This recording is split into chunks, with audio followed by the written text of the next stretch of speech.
Thanks.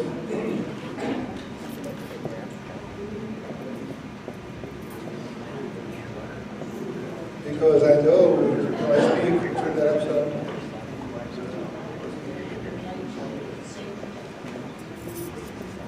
I mentioned at the beginning of the class that the first week that part of this unit was blaming Jerry, and he had given me a bunch of questions.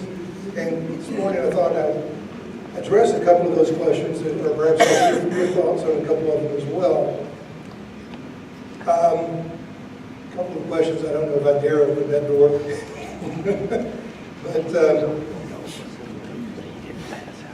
But simple one. Are the Ten Commandments still in force today?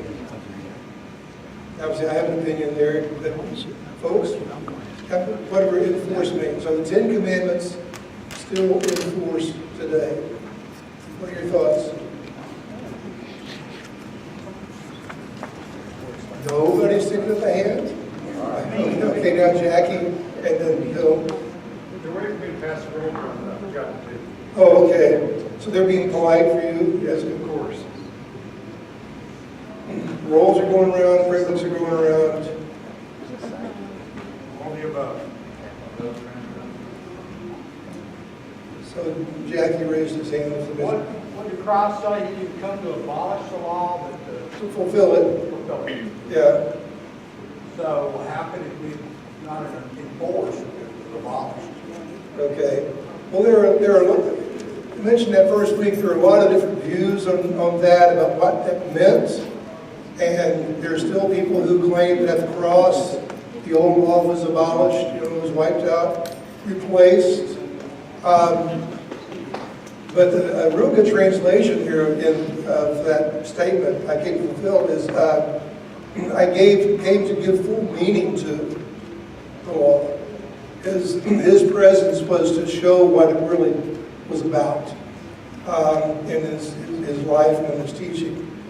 But yeah, if Jesus said, I'm here to fulfill it, if I'm here to give it meaning, then why would it be taken away? The question is, what then does it mean for us today? Bill, you have something?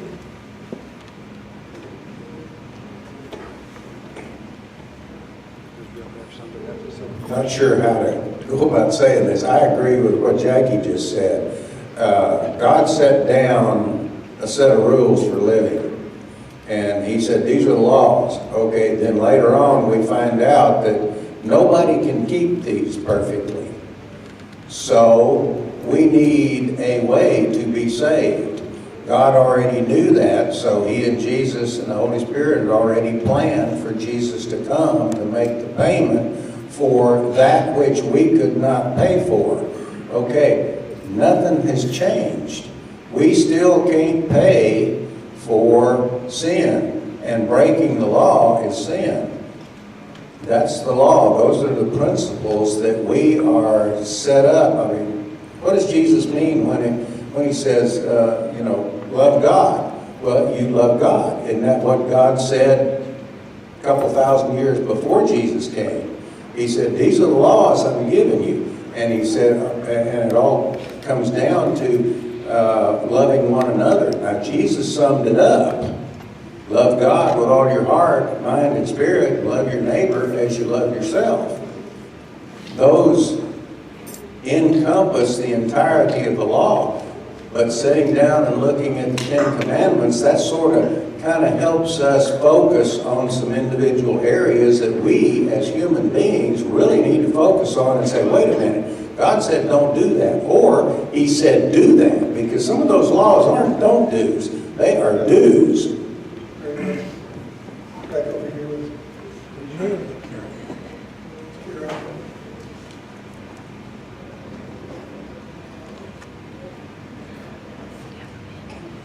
I was just reading this week that the scripture says that the law was given for lawbreakers. And I think when, in the beginning, before the Ten Commandments, they didn't know what was acceptable or not acceptable to God, what's right or wrong. And the law was sent as a teacher to tell them, this is what I'm saying you can do and you cannot do. But the law had to teach every little bitty thing to show them that even though this is what's pleasing to God or not pleasing to God, that we can't keep it because we are sinners. We break the law. But when Jesus died and covered all of our sins with his blood, then grace could come and say, you know, this is pleasing to God, this is not pleasing to God. But we're now under the law of love, which means that we are going to move in those areas that are pleasing to God and loving to one another. And so we don't have to concentrate on do this and do that. We just, knowing what's acceptable to him and not, begin to live in love. And that's how we live in grace. Yeah, okay. Oh, Bill, and then back over here. That's the reason I wanted the microphone before Karen got it, because I was going to say a lot of what she just said. So I'm just going to say ditto, ditto, ditto, ditto. Now, part of what Bill was saying about the commandments and all, to me, yeah, they are enforced pretty much because everything's repeated in the New Testament other than the Sabbath. So they're enforced. But yeah, they, it's kind of like, we have a speed limit out here on 820.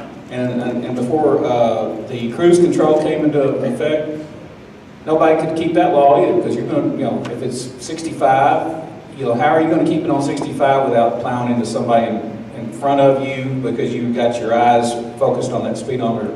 So yeah, there's laws, and we may not be able to keep them perfectly, but they're there, like Karen was saying, as a guide, not as a guideline. I don't want to say that the Bible's a suggestion, because it's not. But it's there to point us in the right direction, and that's what we need to be following. And yeah, I think they're enforced. Okay, as the microphone goes over here, I'll respond a little bit. Glenn, I was just going to say, Psalms 1 says, if you meditate on that law day and night, you will be like a tree planted by streams of water, and your leaves will not wither. In terms of the law, Paul's comment was, if it weren't for the law, I wouldn't know what sin is. So it's not just that it was given, you know, but because we're sinners, he said, I wouldn't have known without this law telling me what's wrong and how wrong it is, or how crooked I am. Doesn't Jesus repeat in commandments in Luke? He repeats the Ten Commandments as much as the commandments are in his teaching. Here's something to think about in terms of, are they enforced or not? Other than what you mean by enforce. How do you interpret them? If you're looking at this as, this is a checklist I have to do, you know, to be considered righteous before God, I would say, no, they're not enforced anymore. Because grace has replaced that at the cross. However, if you're looking at this as a description of how God expects people, God wants people to live, absolutely they're still enforced. Even the one about the Sabbath, which we're going to talk about today. Because people have known, even before the law, some things about what God expected. People have known about murder. People had known, even though the men then tend to have more than one wife, that you were still supposed to be your wife, not somebody else's. People have known about possession and not theft, not stealing from someone. And that didn't require God's law to teach them that. They knew because this was something God had expressed, and because they were living with other people. You even go into something like the Code of Hammurabi, there are things said about theft and murder, and maybe not about adultery, but about how to live in a community without disrupting that community. But I believe if we look at this, and we're going to describe some of these things about how this law is laid out here in a moment, then absolutely these don't apply. Because there's information about how we're to relate to God, about Him being the only God, about not having idols, about His name, which we discussed last week, about, well, we'll get into this in a moment, but there are things there that define how we want to live. Yes? I'll just add to what everyone else has said, but as far as the 10 Commandments go, it seems like the basic right and wrong apply. They're still valid, but the why is a little different. It's not attached to the covenant that we're in now. So it's like you just said, you don't do it as part of the covenant to be right with God because Jesus fulfilled that. But the right and wrong of it is the same. Glenn, I would also say that if you compare the Sermon on the Mount that Jesus himself said to the 10 Commandments, you'll find a lot of similarities. That's what I said. It's in his teaching. It's always been in his teaching. Story. I grew up through junior high and high school and college, working with my grandfather and my dad. My dad, after my grandfather passed away, but in the metal shop. And one of the customers that came in, Mr. Marlene, Joe Marlene, was a Seventh-day Adventist. And I learned, just talking with Mr. Marlene, that there were some interesting things in his house that occurred or didn't occur in his house on the Sabbath, on Saturday. Now, if you're in the heating and air conditioning business, a lot of your business is based on getting a phone call. On the Sabbath, his phone went unanswered. No one in the household would pick up the phone if the phone rang. And this was before the time of answering machines. So there was business that was probably going away. Went to somebody else. And he didn't care. On the other hand, he would work on Sundays, but some other people wouldn't. But the beginning there was his house, this household will not be disrupted by something from outside on the Sabbath. I learned that the family would indeed go down to the SDA church and worship with other believers. And the rest of the day was given to family. The television did not get turned on Saturday. They have all the electronic devices today. There are no DVRs to record something and replay it. No, it's just, if it happened then, it happened. But this day is for study and worship and reading together and playing games together and being together. And everything that happens was about family and around honoring God. Everything that happened was around the relationships that were there and were central to them, and the relationships with other believers toward God. And I know, as somebody mentioned earlier, that Mormons have something similar in their teaching now. But I was impressed then. I was probably 12 years old. Impressed that this family seemed to grasp the concept. Especially as I look back and I learned more, I look back how this family, this man's leadership, understood what Sabbath was about. Because Sabbath is not just a day. Sabbath was about relationship. The first 3 commandments brought focus on God. The first 3 commandments talked about who God is, and how he should be honored. And the Israelites who had just been brought out of slavery didn't know him. And so this was so they could come to know who he is and learn to have a relationship with him, with this God who says, I am the only God. No worship for any other gods, no idols. And you will know my name, and my name is kept holy and valuable to you. And then commandments 5 to 10 were also about relationship. Relationships with and actions toward other people. Respect for one's parents. Respect for human life. Keeping faith and purity in marriage. Controlling what you say to protect people and relationships. And controlling your lust and greed. And these are how God wanted his people to honor him and how they live together. But as I just said a moment ago, the fourth commandment was more than just a day. It was also about relationships. A relationship with God, and a relationship with other people, and particularly those people who were in your household. The text from Exodus says, remember the Sabbath day to keep it holy.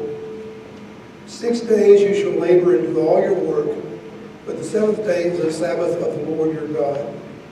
In it you shall not do any work, you or your son or your daughter, your male or your female servant, or your cattle, or your sojourner who stays with you. That being a non-Israelite person who was with him. For in 6 days the Lord made the heavens and the earth, the sea, and all that is in them, and rested on the seventh day.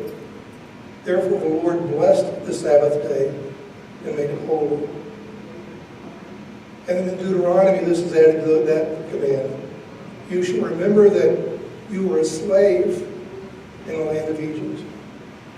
And the Lord your God brought you out of there by a mighty hand and by an outstretched arm. Therefore the Lord your God commanded you to observe the Sabbath day. Now, kind of as an aside here, a whole other interesting study would be Sabbath versus Sunday. You know, the Adventists, not just Seventh-day Adventists, by the way, there's Seventh-day Baptists. If you remember Armstrong's Worldwide Church of God, they were a Seventh-day observing group. There are many different, they're small groups that still believe that the Sabbath, the seventh day, is when we should be setting aside time to honor and respect God. Now, of course, as Christians, I hope we believe that every day is a day for setting aside to honor and respect and worship God. Then also here at the Hills now, we don't have to worry because we got both days covered. We got the Sabbath, we got the Sabbath and the Sunday. But there's an interesting study there. And actually, I've learned that a lot of younger Christians now are beginning to move more toward a Sabbath observance rather than the Sunday observance. And there's a question come over here. And actually, one of the Seventh-day Adventist scholars, who very unusually was accepted to the main Catholic university, like Vatican's university, to do his PhD work. And he wrote a book about, the exact title is something like the slow process from Sabbath to Sunday, or something along those lines. But he actually did his research in the Vatican libraries, so the archives of the Catholic Church, to develop his argument about what happened, how you move from the Sabbath observance to a Sunday observance, and question whether that was a good thing. Particularly where some of the things happened there with the emperor just before Constantine and the adoption of with Christianity becoming the official state religion. But the whole other study is interesting to look at. We won't argue that today. But there are people who can make a very strong argument that the seventh day is the day. And it's evident, excuse me, I'm dripping again, evident from the New Testament, from Acts, that the church was, you know, while they talked about the first day, that there was no question they were getting together on the Sabbath, as well as every day. And that daily, from house to house. Yes. Something I noticed recently, when you just look at these 10 commandments in Exodus 20, the longest commandment, guess which one it is? It's the Sabbath. Just FYI.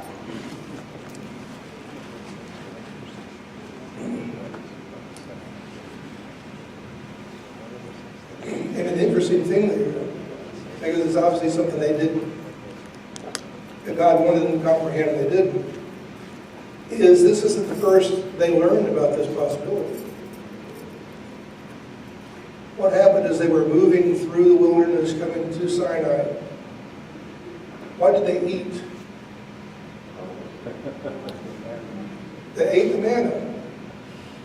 And in the giving of the manna, there was something that happened on the 6th day, and something that didn't happen on the 7th day. On the 6th day, there was a double portion. It was gathered up for the next day. They learned that lesson the hard way, because they didn't gather enough, if they gathered too much one day, it would be bad the next day. But if they didn't gather enough on the 6th day, they went on the 7th day. Where is it? Where's dinner? What is it? Silly old manna. Where is it? You've heard manna means what is it? But on the 7th day, there's where is it? And they learned then that something was going on about the 6th and the 7th day. Or they should have learned it. And that predated this giving of this command. That 7th day is different. The word Shabbat in Hebrew means to cease, or to pause, or to take an intermission. You know, we translate Scripture as saying, on the 7th day God rested. And basically, he ceased from doing work at that point in time. Another aside, and this is a whole different speculation, there is rabbinic teaching that says God entered, he stopped working on the 7th day, or entered his rest on the 7th day, and this is still the 7th day. There's some rabbis who would say that nothing is ever said about God exiting his rest, God exiting and going back to creating again. That once the creation was done and man was created, he said that's good, and entered his rest. And he called people and called people and called people to come into his rest, which he continued to refuse to do. But the Sabbath was not intended to be something that was oppressive. It was intended something to be freeing. It was intended to as a gift, if you will, to commemorate God's creation and his ceasing from it, his rest from it. And it was to commemorate their liberation from Egypt. And we know that Jesus said Sabbath was given for mankind. Not to bind them, but for you. It's by the way, the time you know you're having you're gonna have a questionable day is when you print out your notes without looking, and then just before you leave the house, you go, oh my goodness, we're running out of ink. And there's not time to go back in. And relaxation was not the only purpose of the Sabbath. It was something that was to happen, but it was also that along with everything else, this was the time to focus on You don't just refrain from work to refrain from work. You refrain from work for something. You refrain from work to give attention to the Creator. You refrain from work to give honor to Him. And also you refrain from work as you know, my dad's friend and customer did, refrain from work to give time to family. Now our culture, and this, you know, we can argue Sabbath, Sunday, what's going on, what's the difference, and so forth. But we haven't, let's assume that Sunday replaces the Sabbath. What are our Sundays usually comprised of? Football. Oh my goodness. I didn't know anybody still acknowledged that after the loss. Football. What else? Worship. Okay. That's a good part. Golf. It's a good blue golf. Shopping. Sin. Went along with shopping.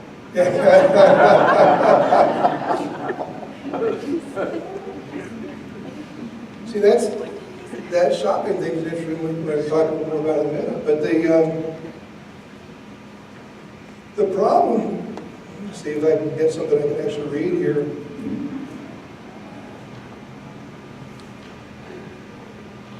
Oh, just,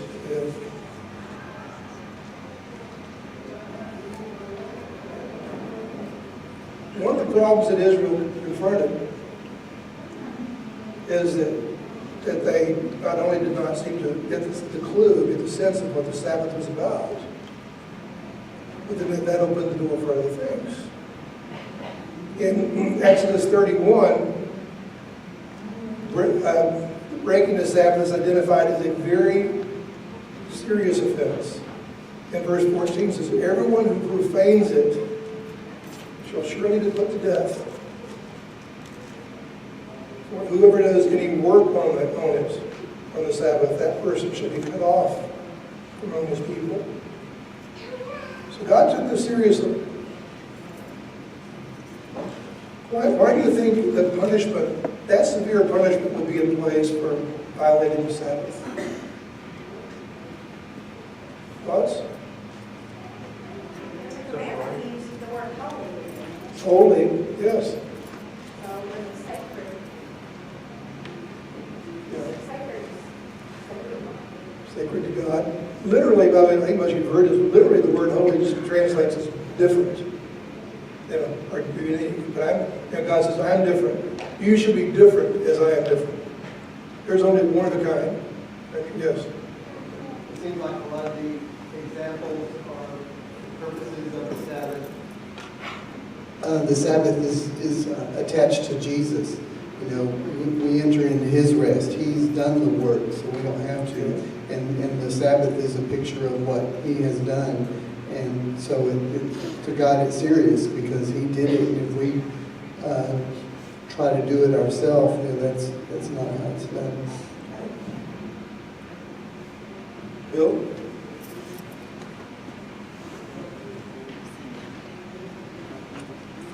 I think also whoever shall do any work on the Sabbath shall surely be put to death. In the prophets, when God was speaking to the people of Israel, one of the greatest things that He really hammered on the prophets, in addition to the fact that they were worshiping other gods and they were basically being an adultery to Him, theology-wise, worship-wise, but the other thing He hammered on was how badly the upper class was treating the lower class. They were not letting them have any days of rest.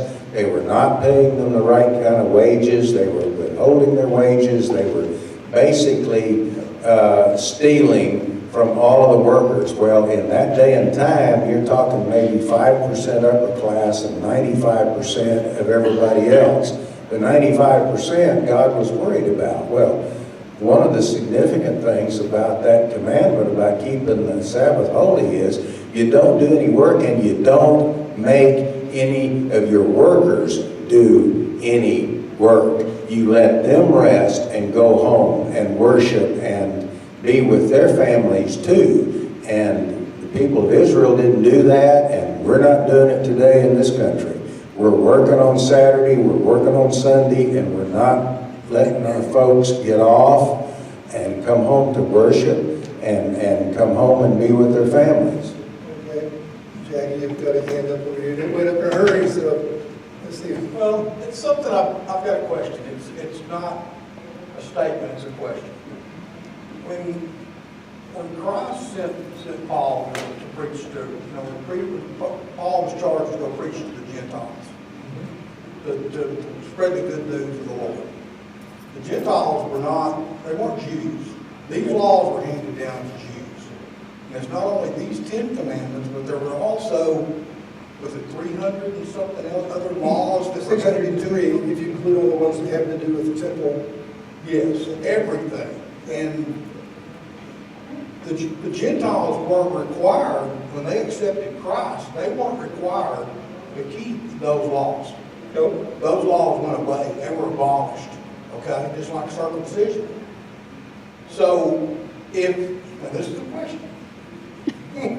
If we're Christians, we're not bound by that law. We're not bound by any of the laws. But if we're Jews and didn't accept Christ, we're still bound by that law. Is there a question? Okay, go ahead. I was trying to find the question. You're absolutely right. And there is strong evidence that the Christians, new believers, among the Gentiles, worked all the time. A lot of them were slaves. And they had no choice but to work while their masters told them to work. They were to give their attention, their support, whatever the master demanded, and as soon as they could break away, they went to be with the believers. And I think that's one of the things that was going on, one of many things that was going on in Corinth that got Paul so riled up, is because by the time these slaves, these servants, finally satisfied their master's needs and got in the assembly to share in this meal, people were drunk from eating and drinking too much. They weren't respecting and honoring each other. However,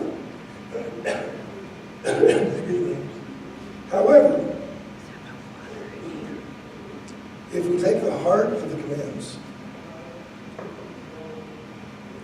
then I believe that we should be seeking the opportunity, seeking the ability of people to have a day of rest. There's nothing in our laws that demand it anymore. It's one of the things I was going to get to later. Are you familiar with the term the blue laws? I've seen the change in my life. When I was little, were there stores open on Sunday? Maybe 7-Eleven. Stores weren't open. And gradually that changed. And I would argue the more secular our society became, the more that changed. There's still in some states a prohibition on selling cars on Sunday. Still in some states a prohibition of selling alcohol on Sunday, or certain types of alcohol on Sunday. And here it's only beer and wine, but only in the afternoon. So it's there are still constraints based on this history, this tradition.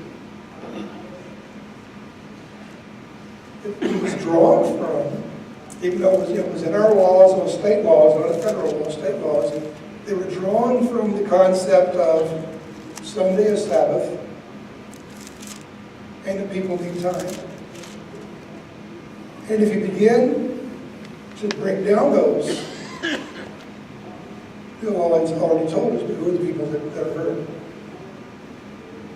Who are the people that are, not all of them, who are most of the people who are working on Sunday? The poor people who work at minimum wage and need a job. needs something, or maybe it's their third job or fourth job, just in order to make ends meet. I think I've shared this before, and this has changed some, but there was back in about 2005, there was this book written called God's Politics, Why the Right Gets It Wrong and the Left Doesn't Get It.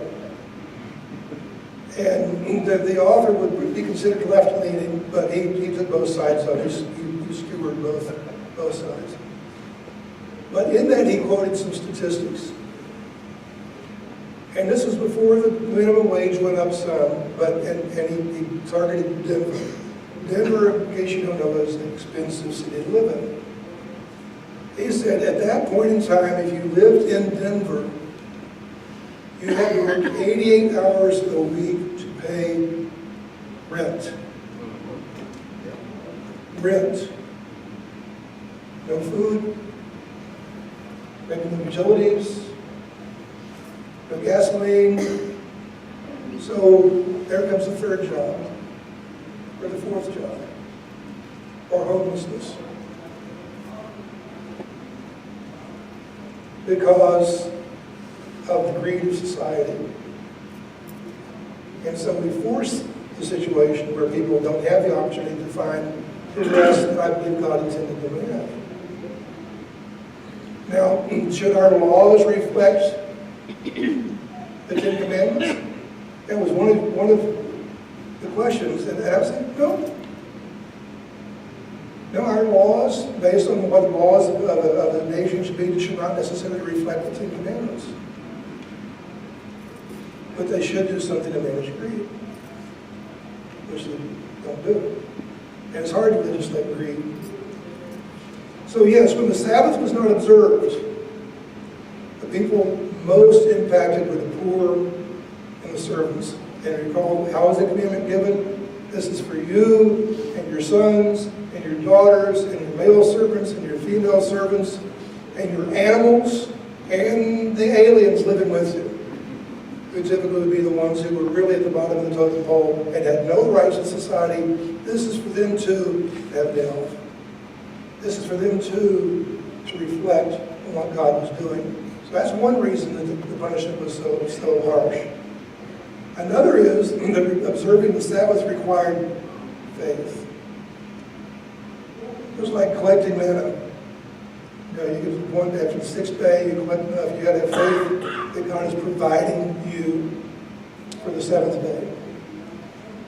Or in the sabbatical year, trust that in the 69th year, or in the 6th year, God is going to give you resources to feed you in the 7th year and into the 8th year. That's have that faith that God's going to give you the increase to sustain your family for 2 years until the next harvest. It takes faith. And so one of the things that happens when people are observing the Sabbath, it means they don't believe God's provision. And if you don't believe God's provision, then what's God going to do with you? And the other thing is, if you read, and this requires looking through, through the history of Israel, through, the prophets and 1 Kings and 2 Kings, 1 Samuel, 2 Samuel, and what goes on there is that almost inevitably Sabbath breaking and idolatry went hand in hand. The prime example there is when the northern and southern kingdom split, and Jeroboam, who wants to solidify his position and not have people going down to Jerusalem, sets up idols in the north and the south. So here, this is where you should worship, not Jerusalem. And oh, by the way, what else happened? They changed the feast calendar. So rather than things happen on the 7th month, it's going to happen on the 8th month. And what that does is it changes the entire schedule for Sabbath. So Jeroboam essentially did away with Sabbath. by creating this new system of worship. And idolatry and Sabbath breaking were hand in hand. This happens over and over and over again. And when you read some of those things in the prophets and in the history, you find that either it was broken or simply ignored time and time again. And it was so bad in Jeremiah 17, God's message through Jeremiah was, if you will simply honor the Sabbath, stop working on the Sabbath, stop carrying burdens in and out of the city on the Sabbath, then this city, Jerusalem, will remain forever. You'll be safe there. You'll have princes and kings who sleep there and reign there. Just keep the Sabbath.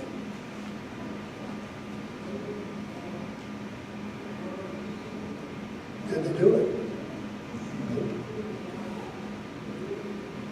And then he said, later in the same chapter, he said, if they fail to keep Sabbath, I will kindle a fire in its gates, and it shall devour the palaces of Jerusalem, and it shall not be quenched. Because they refused to simply honor the Sabbath. One of the reasons the Pharisees were so meticulous, they were so determined that the Sabbath be observed in this way, this way, this way, this way. They wouldn't know how far can you walk, what's a burden you can carry, what can you carry. Yeah, they were splitting and splitting and splitting hairs to be sure they were not violating the Sabbath. Why? Because what happened? They could read Jeremiah. They could read Isaiah. They could read Ezekiel. They could read Amos. Amos and Micah. I mean, Micah, of course, I like this one when I talked to Micah here several years ago, but Micah's talking to these rich people saying, you stay up at night thinking of new ways to cheat people. And then go out the next day and do it because you have the power to do so. And Amos records him saying, the businessman saying, when will this festival be over? When will this Sabbath be over? So I can go out and start making money again. By cheating people, by using false weights, by using false measures. They were eager for Sabbath to be over so they'd go out and do what they wanted to do. Make money, make money, make money. And so the Pharisees were so aware of that and so concerned about that happening that they missed the real heart of it, which is this for people. Because they were afraid of falling in that trap again. So legalism doesn't spring up for no reason. It's often a result of overcompensation for some other problem. And that was the case for them. And one reason Jesus was taken on time and time again. Kind of something we've already talked about here a little bit. Ways that Sabbath principles or either exist now or have existed in our society. We mentioned businesses being open or closed. So-called blue laws. And by the way, if you hear about Chick-fil-A, being closed on Sunday, he doesn't say it's because of his religion, his faith. He says it's so his employees can have time with their family. Of course, that's driven from his faith. But, and will they open on Sunday? Yes, they will. Because just like you weren't supposed to work on the Sabbath, if your animal fell in a ditch, you pull it out. Jesus said, if here's a child of God who's lame, is it okay to heal? Whereas when there's a need, they won't. During times of hurricanes, during times of great disaster, the forces of Chick-fil-A will come out and feed people. Why? Because it's needed. Other than that, no, I don't need that profit. my people need to rest. The liquor and alcohol. Government services are primarily closed on Sunday. You know, which is interesting since most we have this separation of church and state. And some of the support for the blue laws the Supreme Court has done through the years was to ensure that letter carriers get a day off. Now we wonder when does the bill come? I remember at working with my dad at the shop, yes, knowing that back then businesses got bills delivered twice a day and once on Saturday. You know, and you know, it gets cut back because of the cost and everything. But some of the laws and the government services were closed because the courts recognized people needed it off. People need time to rest, people need time for their family, people need the day off. The point is that Sabbath, whether we want to say it's Saturday or whether it's Sunday, Sabbath was intended for people to receive what they need, and in turn that they give God what He deserves. Amen. And that was one reason I respected, even though I didn't know a whole lot about Seventh-day Adventists at the time, but some reason I respected Mr. Barlene and his family so much is because what he related to me over time, it wasn't something he just talked about a lot. As I asked questions was, this is because we want to honor God. And this is because I'm building a family that is going to honor God. And so the time there that was spent without TV, without radio, without gadgets, but with Bible, with other books, with board games. Even most of the meal preparation was the night before, so that most of them might make sandwiches that day, so that no one was working, but rather they were, other than working and building a relationship with the family. And that's what God intended. That's what God wanted this to be, a time for His people. And for them to know. I'm going to close with a reading from Isaiah 58.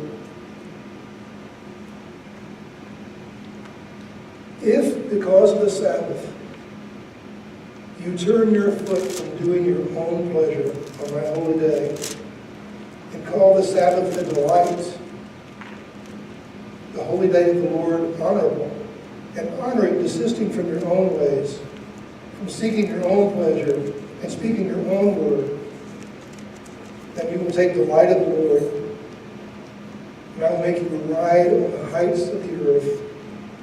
I will feed you with the heritage of Jacob your father, for the mouth of the Lord has spoken.